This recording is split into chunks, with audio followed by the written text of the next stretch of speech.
দৌলতদিয়ার ফেরিঘাটে বাস নদীতে পড়ে যাওয়া এবং দীর্ঘ সময় ধরে উদ্ধার কাজের কারণে দৌলতদিয়া ও পাটুরিয়া উভয় দিকেই সৃষ্টি হয়েছে যানজটের দীর্ঘ সারি। ঘাটে ঘণ্টার পর ঘণ্টা আটকে থেকে দুর্ভোগে পড়েছেন যাত্রীরা। দৌলতদিয়া ঘাটের পরিস্থিতি জানাতে যুক্ত হচ্ছেন প্রতিনিধি মোহাম্মদ সুজন খন্দকার। সুজন, এই মুহূর্তে দৌলতদিয়া ঘাটের পরিস্থিতি কি জানাবেন এবং জানাবেন যে দীর্ঘ সারি তৈরি হয়েছে সেটি নিরসনে আসলে কোনো কর্তৃপক্ষ কোনো ব্যবস্থা নিয়েছে কিনা বিস্তারিত জানাবেন।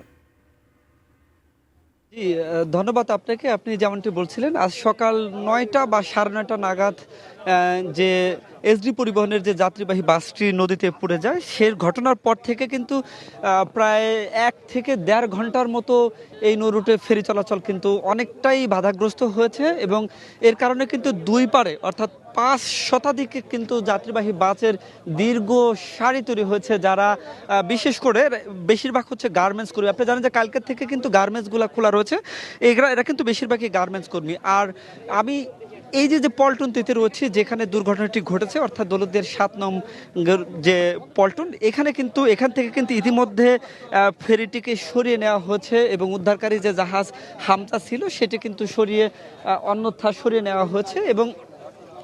সরিয়ে নেওয়া হয়েছে আপনি দেখতে পাচ্ছেন যে এই জায়গাতেই কিন্তু মূলত দুর্ঘটনা ঘটেছে এবং এখানে কিন্তু এখন কিছুই নেই, টোটাল পল্টনটা কিন্তু খালি পড়ে রয়েছে। এবং এর পাশাপাশি আপনাকে বলি যে গত ঈদে যে ঘটনাটা ঘটেছিল দৌলতদিয়ার ৩ নং ফেরিঘাটের বাসডুবির ঘটনা, এবং আজকে ঘটেছে দৌলতদিয়ার ৭ নং ফেরিঘাটে বাসডুবির ঘটনা, এবং আজকের ঘটনাটা কিন্তু মানে সব থেকে বেশি চাঞ্চল্যকর। কারণ হচ্ছে যে আজকের বাসটা কিন্তু ফেরির র্যাম ভেঙে তারপর নদীতে পড়েছে। অর্থাৎ এই বিষয় নিয়ে আমি ফেরির যারা সংশ্লিষ্ট যারা কর্তৃপক্ষ রয়েছে আমি তাদের সাথে কথা বলেছিলাম যে আসলে ফেরির যে আপনার ফেরির এবং বাসের ফিটনেস আছে কিনা, এই ব্যাপারে তাদের কাছে কোনো তথ্য নেই। ঘাট সংশ্লিষ্ট যে সমস্ত বিআইডব্লিউটিসি এবং বিআইডব্লিউটি এর যারা ডিপার্টমেন্টের লোকজন রয়েছে, তারা ফেরির আসলে ফিটনেস আছে কিনা এ ব্যাপারে তাদের কাছে কোনো মেসেজ নেই এবং তারা দিতে পারেনি। তারা আমাদেরকে বলছেন যে ঢাকা থেকে তাদের কোনো একজন প্রতিনিধি দল আসতেছেন, তারা কিন্তু এই তথ্যটা জানেন, তাদের কাছে কিন্তু নেই। কিন্তু আপনাকে একটা বিষয় জানিয়ে রাখি, এই যে দৌলতদিয়া পাটুরিয়া এবং আরিচা কাজিরহাট নৌ রুটে মোট 23টি ফেরি কিন্তু ট্রাফিকে সবসময় চলে। এর কোন ফেরির আসলে ফিটনেস আছে আর কোনটার নেই, এই তথ্য এই ফেরি যারা সংশ্লিষ্ট কর্তৃপক্ষ আছে তাদের কাছে নেই।